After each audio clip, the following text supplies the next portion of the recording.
Good afternoon, everybody, and welcome to our last very exciting session of the Spring 2022 cohort for our West Texas Research Collaborative. Today, Friday, May the 13th, as you can see on your screen, we have a double session, best practices for online teaching and learning and building a professional network, not only building, but maintaining.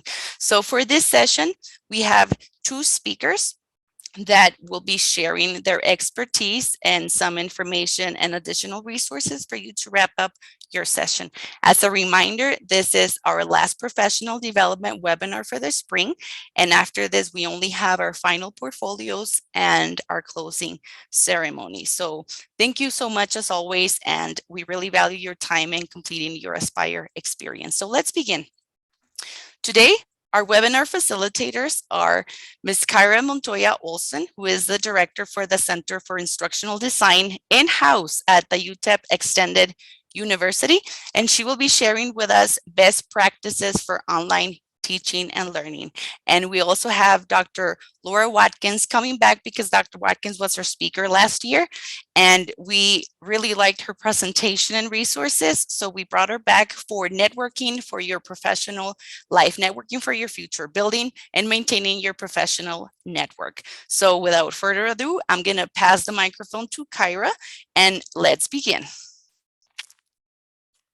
Good afternoon, everybody. Thank you for having me today. I'm super excited to speak to you all because this is a new opportunity, not only for me, but for our unit.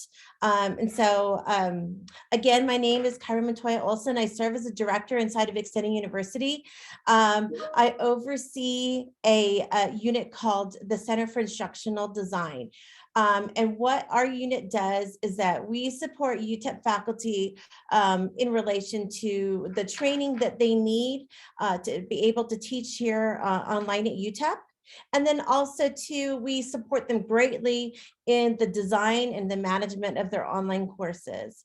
And so almost all of you have had the opportunity to learn online, and you know that there can be a large learning curve with that. So we try to support our faculty as much as we can so that our students here at UTEP have a great experience, and they have a consistent experience as they go from one course to another. So with that, we're going to go over some best practices in terms of online teaching and learning. And so just to confirm, I talked to Sarah a lot because this is something new for our unit. Just to confirm, all of you all are training to become teachers, STEM teachers in community college or two-year institutions, correct? So, so this information is geared towards you. It's customized towards you to think about what you need to do to be a great teacher if you have the opportunity to teach online. So one of the first things is that you want to create an online discourse community. You want to replicate the same type of dynamics that take place in a face-to-face classroom, but you want to do that online. And so some of the things that you want to think about is that you want to tell students right up front, what's your preferred method of communication? Do you prefer that they reach out to you via email? Some faculty members feel comfortable providing their phone number and texting with students. Depending on what learning management system you use, there's also an internal course messaging system that you can use, which I highly recommend, because then all of that communication is archived inside of the course. So if you ever have to go back to find an email, it's easy to find it. So you definitely want to put that up front, put it in your syllabus. You want to also share with your students tutoring services. Where is the best place to go use computer labs? Where is the best place for them to be able to study if they are on campus? And you also want to provide physical and mental health support to them. So even though they are online, most institutions provide some level of mental support and health support to students. So we want to make sure that our online students are feel included, and there's this level of equality for them, so they get just as many opportunities as our face-to-face students. You also want to focus in on office hours. So I wasn't sure, where you all are going in terms of where you're going to end up and how you're going to teach. Some of you might teach face-to-face, some of you might teach hybrid, and some of you might teach fully online. If in regards to office hours, if you're going to teach face-to-face or hybrid, I recommend that you are flexible and that you offer your students an opportunity to meet you face-to-face or online. As many of us know, we go to school and we work at the same time. So sometimes it's really hard for students to make it to campus to be able to talk with you. But if you allow them to meet with you on Zoom or MS Teams in the evening or even on the weekend, it really changes things, and students feel much more connected and engaged. If you teach 100% face-to-face, it is important to think about equity. And when you're teaching 100% online, you may have students that are here in the borderland or here in El Paso, but you also are going to have a lot of students that are out of the state, out of the country, overseas. And so if you teach 100% online, you want to make sure that you deliver all office hours online, that you try to stay away from meeting students face-to-face. And the reason for that is, again, equity, because you want to make sure that you're giving everybody the same opportunities. And so if you're meeting with some students face-to-face because they're here in El Paso, but then you have some military students that are overseas, then, there's that question of fairness. So you're definitely going to have to, survey your students, find out where they are, find out what works best for them, and then take a step back and think about, okay, so, maybe I'll have some office hours during the week, and maybe I'll have some on the weekend because I do have some students that are overseas and are in another time zone. So it's good to survey your students. Timeliness and feedback. You want to make sure that you are responding to communication within 24 to 48 hours, with the exception of weekends.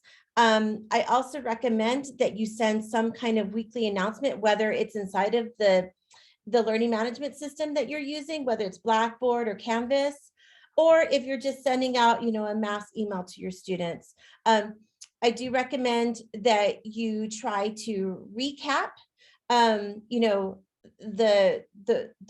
previous week, and that you also try to let them know what's coming up. Some faculty members may see this as hand-holding, but in online, this is really, it's good teaching.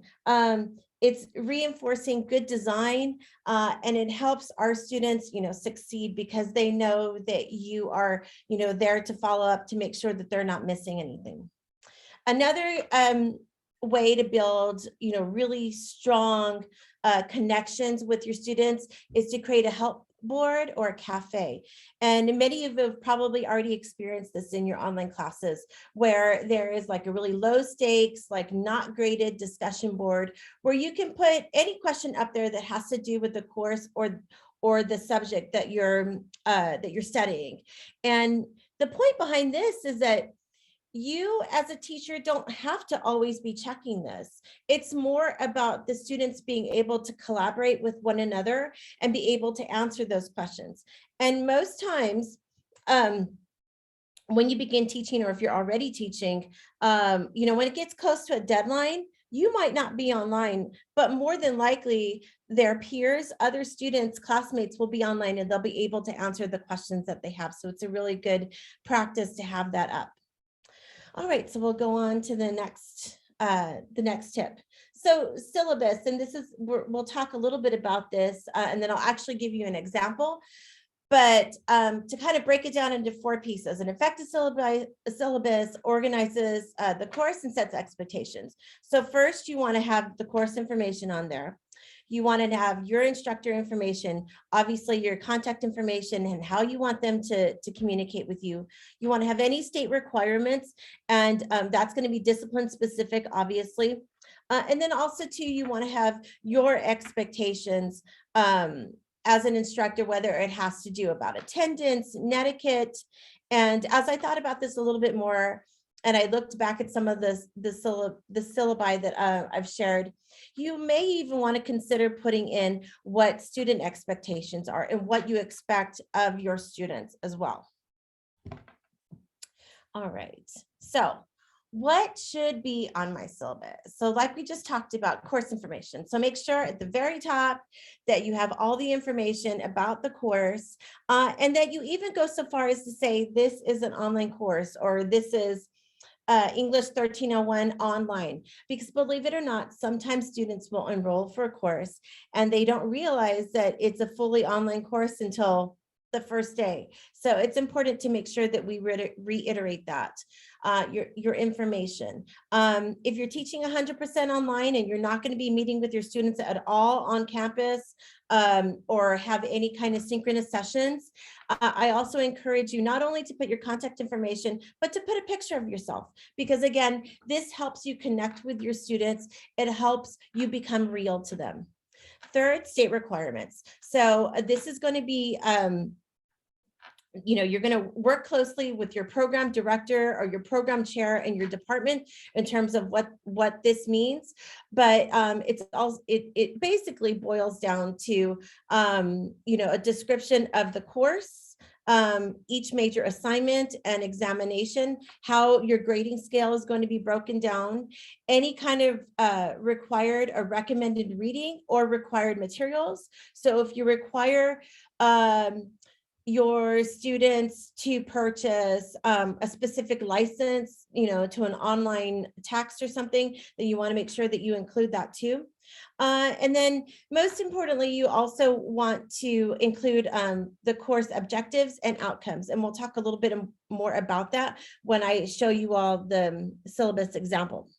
So the last thing that I talked about in the previous slide was expectations. So you want to lay out what your expectations are in terms of you, the instructor, and then also what your expectations are of the students. So some examples of what expectations can be are what your attendance policy is going to look like. And then also too, what your netiquette policy is going to look like. So Sada has done such an amazing job helping me navigate through this and sharing these different materials with you. So one of the things that I wanted to share with you, and you'll have access to this in a file later, is a syllabus example. So this syllabus is created in Word, so that you can actually take the pieces that you like of this and integrate it into your own syllabus. But we won't open them now, but if you see the little bubbles that are next to each one of these sections of the course, it actually gives you an explanation of why this section is here. So it basically tells you why it's important to have a course description. So I certainly encourage you to open up this document later and look at these comments, because it will help you understand the rationale behind having this piece of the material into the syllabus. Okay, so some of the things that are important to think about is attendance. So let me see. Okay, so there it is. So here's an example of an attendance statement. It's going to be different for the type of subject that you're teaching, and maybe even the level that you're teaching, whether you're teaching freshmen, or you're teaching seniors. So it's really going to vary on, the subject and the students that you're teaching. But here's an example. You'll want to think about how many times, if you're teaching 100% online, how many times you want your students to log into the course and actually be active. You also want to think about how many times they need to respond to discussion boards. Or maybe you want to break it down into invested time. So maybe they actually have to physically be in the course at least an hour a week to be able to access all the materials. That is up to you in collaboration with your program chair or your program director. But there's a lot of different ways to look at it, but you do certainly need to address your attendance policy, even though it's a fully online course. For hybrid and face-to-face courses, it's a little bit easier, but you do want to think about that. Another thing to think about is netiquette. And I think I have this here. Okay, it's right above it. So you also want to have a netiquette policy. What is an etiquette policy? An etiquette policy is basically the way that you expect your students to conduct themselves online, whether it be a hybrid course or a fully online course. So there's traditions and there's expectations on the way that students behave in a physical classroom. And those expectations apply to online courses, but because many times we don't see our students or our classmates don't see each other. Sometimes students feel like they can, say anything, or type anything and that there's no ramifications. So you do want to make sure that that you lay out, what your netiquette policy is, and that you encourage your students, to talk with you about it. There's even some faculty that go as far as asking, a couple of questions during the first week of their course, in terms of like a little syllabus quiz. And you can ask certain things about your netiquette policy just to ensure that your students are reading that. So I definitely, and again, this is just a suggestion. You certainly can create your own netiquette policy and statement, but this is something that we share with our faculty here at UTEP, and then we allow them to customize it to their needs. I think the last thing that I wanted to pull out of here in terms of examples is an example of a rubric. So Sada, if you think you can go to that, that would be helpful.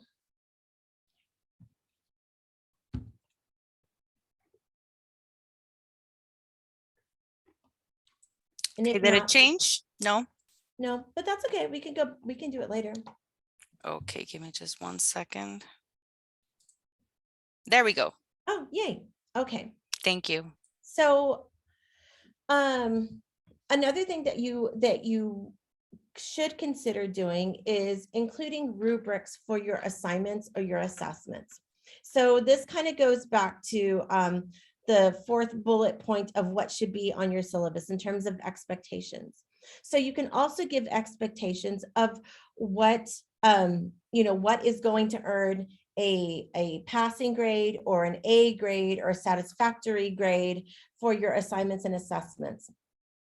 And so I just created this really simple one because I thought, well, I don't want to make it like some big, complicated thing. But most online courses rely on discussion boards to assess students' understanding and how they synthesize, material based off of readings or, textbook readings, watching videos. And then an instructor will ask students to share their thoughts inside of a discussion board, and then also comment on their peers' thoughts. So here's an example of what a simple rubric can look like. And obviously there's measurements in terms of, what we consider excellent, good, acceptable, unsatisfactory, and then a description for each. Again, this is really simple. It's basically just to give you an idea of what you can do to share the expectations in terms of an assessment or an assignment for your students. And you give this to them up front before they begin the assignment. You can actually add it to the assignment, or you can add it to the syllabus so that students know if they want to make an A on the assignment, this is what they have to do. Okay, so I think that's it for that. So we'll go on to tip 3, which is the learning outcomes. All right. I'm going through this really quickly because we have lots of stuff to cover, but I will take questions at the end along with Dr. Watkins, but I want to make sure that she has enough time. So learning outcomes. So obviously, well-designed course, really illustrates what the objectives and the outcomes are of a course. Basically, this explains to the students, what they need to learn and then why they need to learn it. And this is important for students because many of them are taking core courses that may not apply to what their their final degree major is, but they need to understand why they're taking this course and what they're going to get out of it.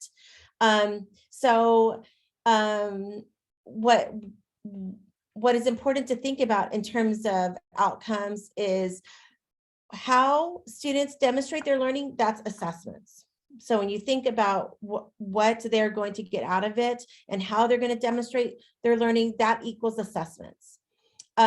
When you are building your assignments, try very hard to go back to what your department and your programs objectives and outcomes are. And if you're not sure about that, again, collaborate with your program chair and your department and perhaps even your dean in terms of figuring out, okay, so what are the objectives and what do they need to get out of it in terms of outcomes? But when you're building these assignments, try very hard to go back to what those objectives are, so that they're meaningful, right? These assignments. Again, we talked about creating rubrics where there's expectations and outcomes, because that helps students understand what they need to do to get that A. And then most importantly, you want to provide feedback on these outcomes. So what that means is that, and I gave myself a little note here, is that you want to give students feedback on why they earned the grade that they did in relation to the outcomes and not just the grade. So they need to understand it. If they only earned a C on an assignment, that they need to know why they earned a C and how they can improve for the next time around. Okay, so that's it for that one. Okay, so accessibility. So this is my favorite part because this is my specialty. So an accessible course accommodates all learners. So the interesting thing about adult learners and students in higher education is that many times students do not proclaim or let their faculty know or even their institution that they have a disability, because many disabilities are not necessarily visible. For example, my son has ADHD and dyslexia, and so he struggles, but it's not something that you can actually see, physically see. So some of the things that we want to make sure that we are doing when we deliver a 100% online course and also hybrid courses is that we want to make sure videos are captioned, that transcripts they can be added to a video, but they don't replace captioning in a video. And this is part of ADA accommodation. So this is actually the law. So we just want to make sure that all videos are captioned. And if you're not sure, whether or not your video, is accessible, I encourage you to work with your technology support department. And they will either help you, caption that video and or help you find an alternative. Images, they need alternative text, and this kind of goes back to my comment before that, like, not all needs and accommodations or disabilities are visual. So when you share images in your online and hybrid courses, not all students and adult learners see an image as you and I do. And so when you provide alternative text, then that gives them a description of what they're supposed to be seeing or what you hope for them to see. Color should not be used to convey meaning. So try to stay away from highlighting. And hopefully you all know what I mean is that, inside of Adobe Creative Cloud and MS Word, you have the option to highlight something yellow or a different color. So try really hard to stay away from that when you're delivering any information online, because the truth of the matter is that it actually makes it difficult for some learners to see that material. So anybody that has a visual impairment actually makes it harder for them. So instead of bringing more attention to it, it actually makes it harder. Instead, what I encourage you to do is use MS Word to create headings, lists, and bullets. And the nice thing about Microsoft Word is that it also has an accessibility checker. So at the very top of the header of all Microsoft Word documents, there's an option for you to check the level of your document and how accessible it is, and then it kind of walks you through on how you can fix things. So it's a very useful tool. Universal design learning. What does that mean? It means helping you deliver your content and making it accessible to everybody. When you're building online courses or hybrid courses, or even it's a face-to-face course, but you decide to share your material inside of your LMS, try to be consistent. So try to deliver everything in a weekly format or a modular format. If you are going to use discussion boards, maybe try to do them, every 2 weeks or every week or once a month, but try to have like some level of consistency. Try to use rubrics again, as we talked about. Try to chunk material. So when you think about designing your course and delivering the material online, think about everything again in kind of a module format. So try to deliver everything in a week format, in a modular format, in a unit format, so that you're chunking material in digestible amounts for students.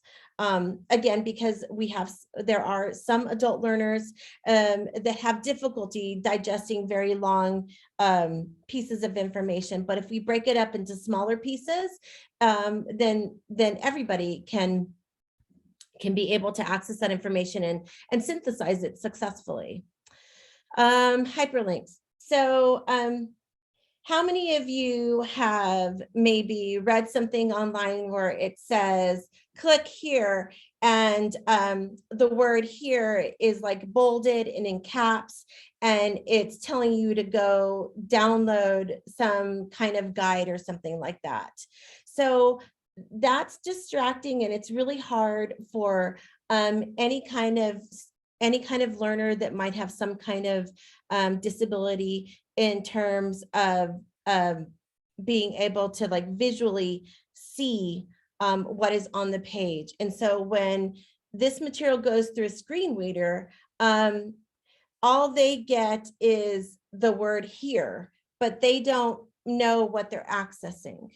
And so instead, a good practice is to, if you're sharing a course syllabus, that you type out the word course syllabus and then attach the hyperlink to that, instead of saying here and then attaching the course syllabus. So hopefully that helps you understand the disconnect, is that for these students that have to use screen readers, when they see the word here, they don't know what they're getting, what they're downloading, or what they're accessing.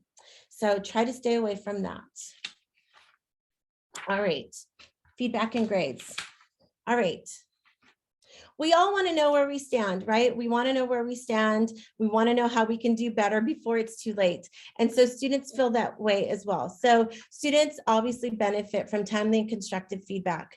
The reason for this is that it helps with student retention and success rates. So if students don't know where they stand and it's already midterms and they haven't gotten their grades back, it's likely that they'll drop because they don't know where they stand, and they obviously don't want to fail. Another thing is that being able to follow up with your students, as often as possible, it minimizes grade grievances. So it works, it works in your favor.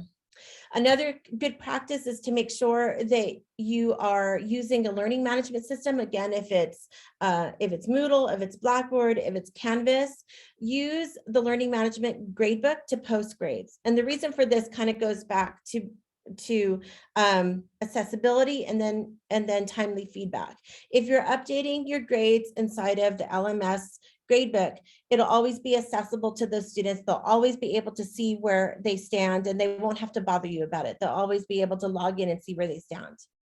Another good suggestion is that you want to adopt any kind of performance tracking strategies. At UTEP, we use Blackboard, and so there's a tool called Retention Center, and that actually helps you kind of track students' performance.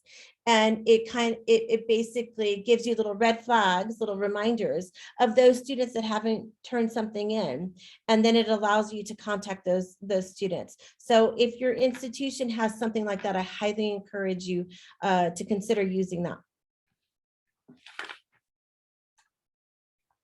All right, so this information is something that you can copy paste into your syllabus and or into your course, but these are best practices for students. So these are things that you want to remind your students about as they progress through your online course, your hybrid course, or even your face-to-face course. You want to remind them to establish a regular schedule for working on their homework. And I know that's seems like common sense, but for a lot of our students, this is the first time that they're going to college. Many of our students are first generation students, so they don't they don't have that kind of practice or support behind them. They want to dedicate time free from distraction. Another thing that I highly encourage everybody to use is to use some type of calendar, whether it is, a physical calendar that they carry around in their backpack, or something like Office 365 or Outlook, where they can create and track meetings and appointments and study times, and it's always accessible to them, and they can give themselves reminders, because we're busy people and we forget. But if you have something that's reminding, you that, you've got to post that discussion board by 11:59 on Saturday night, and it rings on your phone, then that's helpful.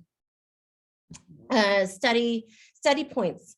You want to encourage your students to find a quiet place to study. So I'm working on my doctorate degree, and I can never do my homework at home. So I stay here in my office and I work till 10 o'clock at night because it's the only place I can get my work done. So you want to encourage your students to find a good place to study. Make sure that they have the study materials that they need, create a positive outlook for their coursework. And I think lastly here is something that's very unique to, and many of you probably experienced this, is that when you're submitting any kind of online coursework, don't wait to the last minute to submit your coursework. So if students have a deadline of Friday, 11:59 p.m., encourage them to start submitting at 11, so that just in case, their computer crashes or the internet goes down, that they have enough time to go to Starbucks or, to go to the library, and they can submit their materials. But this is something, that our staff has seen, all the time. And so we just want to try to teach our students to start getting into the habit that don't wait till the last minute to submit, because technology will go wrong, right? It always does. All right, and I think we just have a recap and that's it. All right, so things to remember.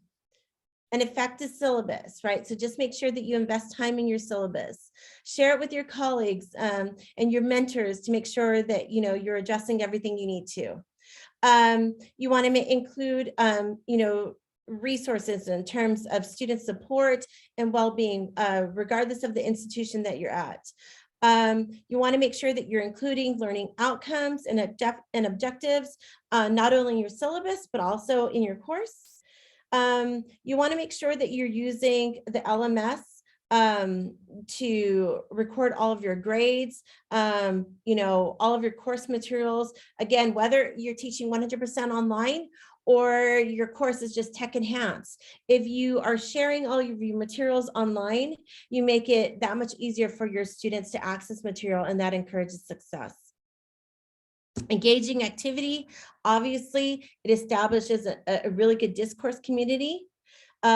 An accessible course accommodates all learners, whether or not they let you know that they are in need of accommodation. If you make everything accessible, then it's equitable across the board. Timely feedback and grades obviously encourages student success, right? And then lastly, mid-semester evaluations or surveys. I talked a little bit about this at the beginning of the presentation, surveying your students to find out, when is the best time, for office hours. So continually survey your students and ask for feedback, and that will help you, customize your course to your audience.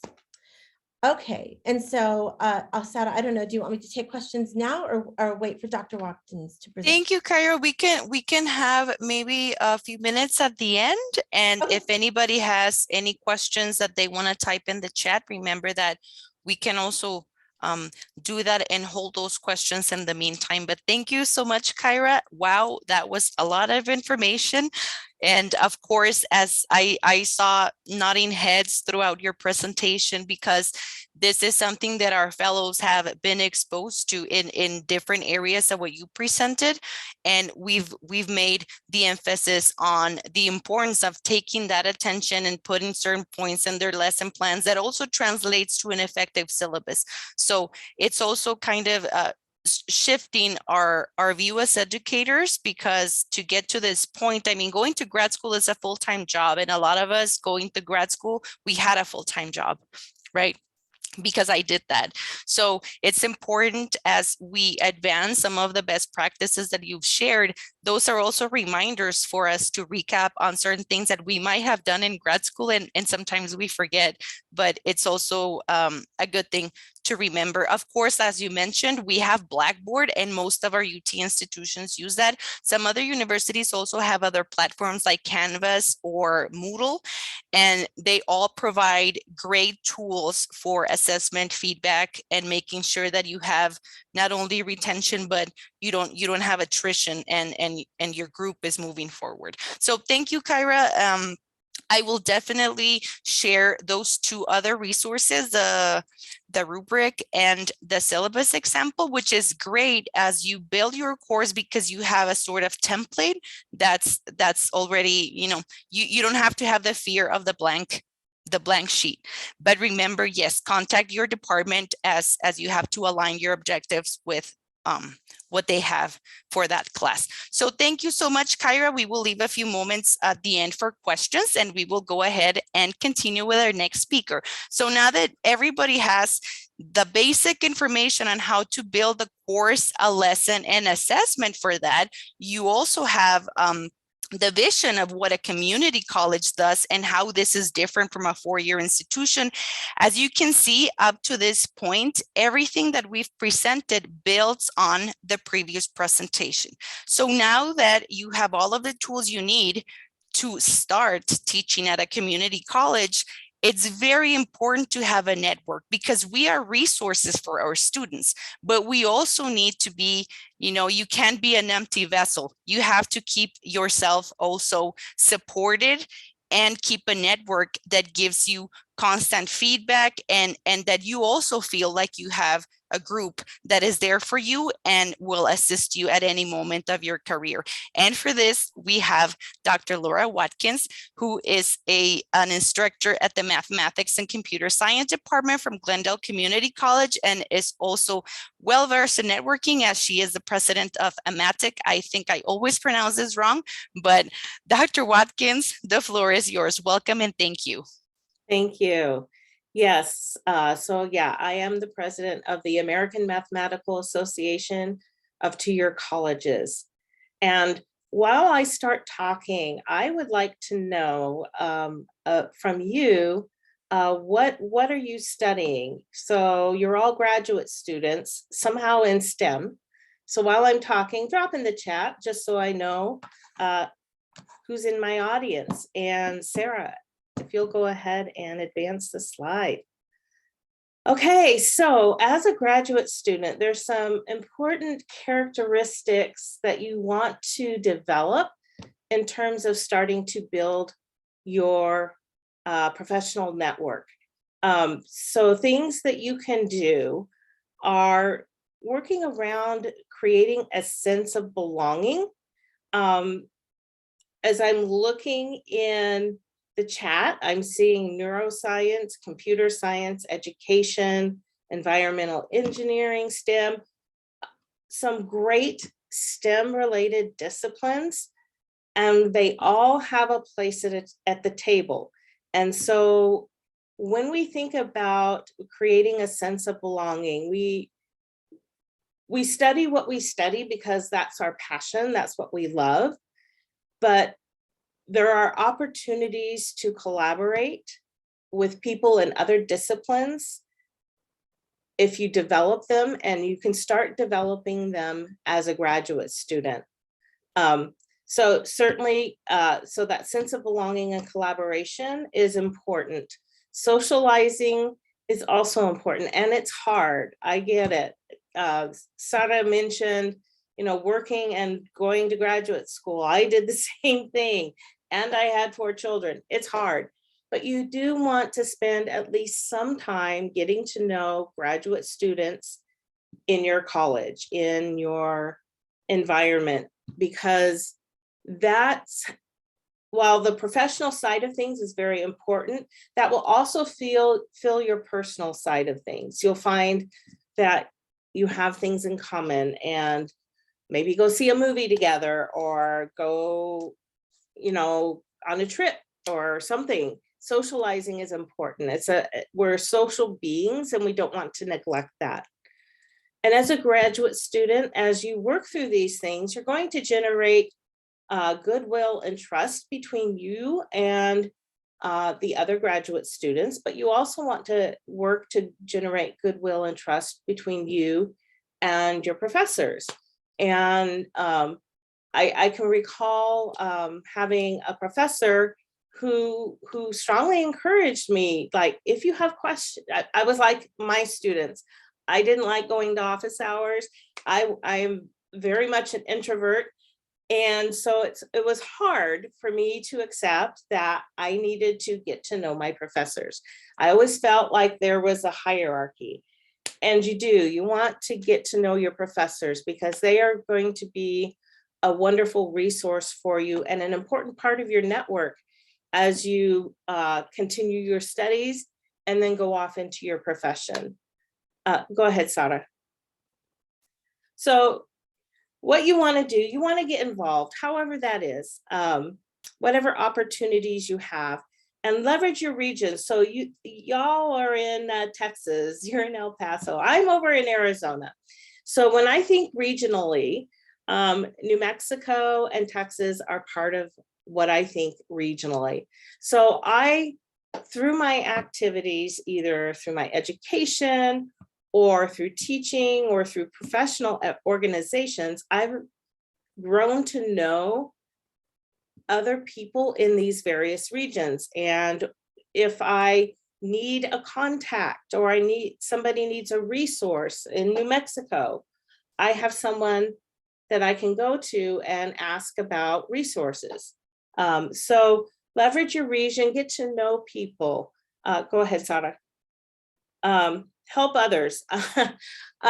There were times in graduate school when I got stuck. I had a wonderful office partner. I had an office partner who was very good in this one class. And I was super jealous because he would do the homework in like 2 hours.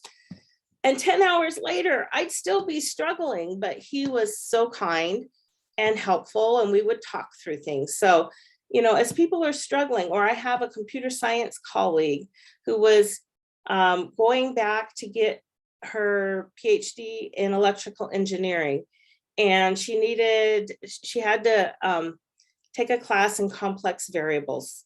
She needed help. I was more than happy to help as I could. I told her, though, it's been 20 years since I took complex variables, but I will help as much as I can. And always, yes, reach out to your professors. Okay, go ahead, Cira. So you graduate, you become faculty, hopefully hired full-time somewhere. You want to stay involved with the faculty. You want to get to know them. You want to, if there's a conference that you're interested in, you want to go with them. You want to get involved in as many ways as you can. And so the image here on the left of your screen, is about 1/3 of our math department at a conference in, I think it was in San Diego. You build great collegial relationships. You also can talk about stuff outside of class. You can talk about stuff that concerns you about your teaching or about your research. And they're great resources. And it's much easier to talk in a relaxed atmosphere like you see there. The two images in the right were from a trip that I was awarded a grant to go to a conference in Monterrey, Mexico. And so these are the people. I didn't know any of these people before I was brave, applied for the grant, and traveled. And so you want to be brave. You want to get involved. You want to take advantage of whatever opportunities that you can, and still guard, of course, your mental health along the way. You don't want to overcommit, but you do want to take care of any opportunities that you have. Go ahead, Sara. Professional organizations. So I am president of AMATIC. We have, for new faculty, we have something called Project Access. It's a cohort-based professional development opportunity for faculty who are new to teaching at a two-year college. We also have something called Project Gains. This is something new. We're still trying to get it off the ground, but it's engaging graduate students in talking about and learning about teaching math at a two-year college. And so we're trying to reach out to graduate students, trying to get them interested in the two-year college teaching experience. We think it's super important. Okay, Sara. As I said, opportunities as they come. This opportunity came in the form of an email because I was a member of an organization. I read the email. I was like, oh, that would be so much fun to go to military bases and do professional development for K-12 teachers on military bases. And so this is a group that I met because I read an email, it sounded interesting, and I went ahead and applied. Go ahead, Sara. And there's so many ways. Social networking, book clubs. I mean, on the screen, there's just a variety of things that you can engage in based on your own interests. Now, these happen to be within the AMATIC organization, but there are other organizations focused on computer science, on biology, and so forth. Go ahead, Sara. And of course, you want to leverage your region. So this map you see here for AMATIC, where I'm a member, that's the region. So when I go to something regional, I meet with faculty in New Mexico, Texas, Oklahoma, and Arkansas. And you can see here, there's just so many opportunities to exchange ideas if you go and meet people in your region. And the best way to do that is to find organizations that align with your interests and join them. That's the best suggestion I can give you for meeting other people with your interests in your region. Go ahead, Sara. So, and of course, just like as a graduate student, as faculty member, you want to help others. I'll just talk about this picture here on the left. That's the aftermath of Hurricane Katrina. So I was a member of that Project Access I mentioned a while ago. And there was another woman in there who happened to be teaching in New Orleans when Katrina hit. Her college was demolished. There was no more college. She no longer had a job. She happened to come to our conference. And of course, I was concerned for her and we chatted, and I knew there was a college in a neighboring city that had a job opening. I took her to meet the people that would be doing the hiring so that she could get to know them and make a decision to apply. She applied, she came to Arizona. She was here about 5-6 years, and then she went back to Houston to be closer to family. But even as a faculty member, there are so many ways that we can help others, other faculty or students, either one. Go ahead, Cira. And reach out to colleagues. When you have questions, when I have a question about a mathematical topic that I'm struggling to teach, that I'm struggling to help my students connect with, I go to my colleagues. I reach out. You can see some of them there. Your colleagues are going to be a wonderful resource of experience with students in your institution. Typically, you're going to have similar experiences.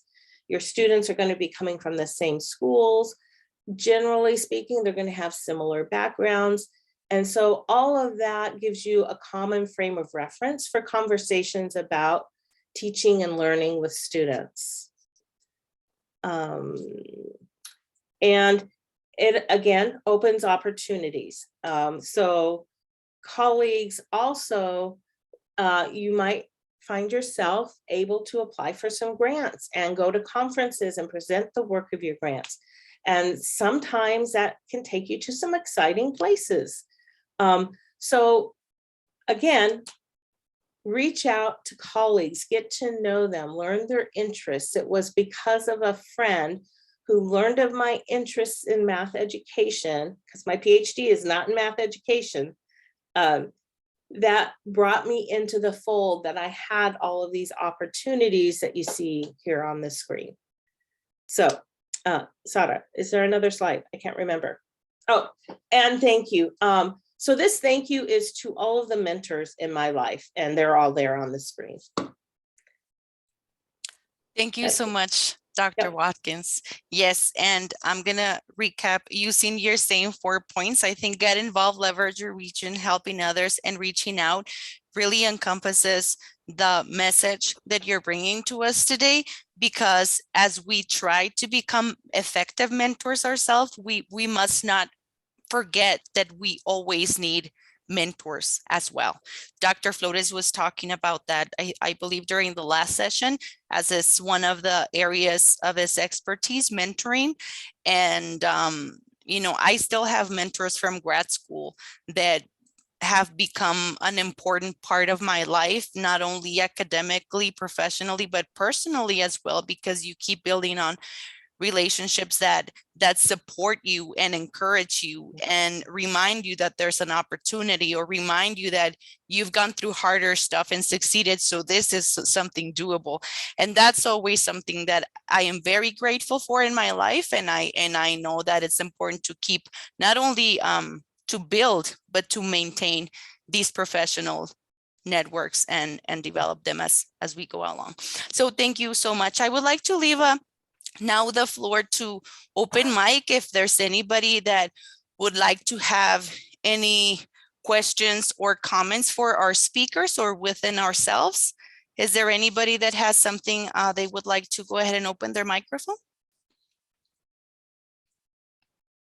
I know it's after finals and we're all tired. We have graduation tonight. Yeah, we do. It was a tight schedule, and because of how the holidays worked, we kind of had to adjust a couple of days in this cohort. But well, thank you so much to our speakers. I know that this is a great way to wrap up our semester, because it places now the baton, or you know, the torch, it passes the torch, that's the right word that I was looking for, to now taking everything that we've presented and incorporating it to your teaching or to your expectations as an emerging educator. And of course, with the networking portion included, I think we are giving you, everybody, our participants, a solid foundation on what it is to become an educator in STEM, specifically at a 2-year institution. So thank you so much, everybody, for your time. And as I mentioned before, I will stop the recording now, and this will be available for you in a few moments. So thank you so much.